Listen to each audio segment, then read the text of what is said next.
Welcome to Exam Sale, where we break down complex exam syllabi into manageable chunks. In this video, we'll be discussing the Certified Kubernetes Administrator exam, or CKA for short.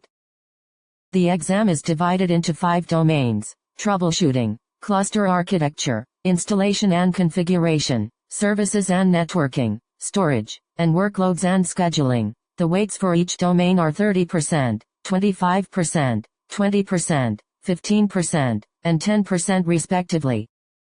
The troubleshooting domain is the largest, and it's where you will be tested on your ability to identify and resolve failures within cluster components, nodes, and deployed applications. This includes troubleshooting application deployment failures, analyzing container logs and events, and debugging application connectivity issues.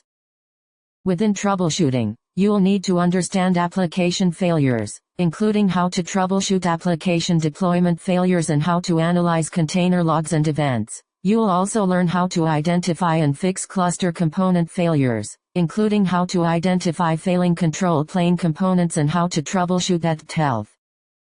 Troubleshooting also covers node failure, including how to evaluate node status and conditions, how to troubleshoot kubelet service failures, and how to recover nodes from not ready states. You'll need to have a deep understanding of Kubernetes' ephemeral nature and the necessary tools for identifying and resolving node and pod issues.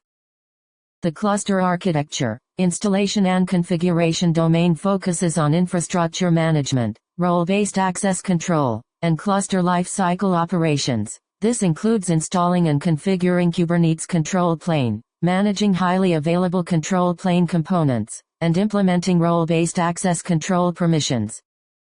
Within cluster architecture, installation and configuration, you'll need to understand how to install and configure Kubernetes control plane, including how to join worker nodes to an existing cluster and how to manage system service units for Kubernetes. You'll also learn how to implement highly available control plane components, including how to configure external load balancers for API server and how to handle multi-master cluster orchestration.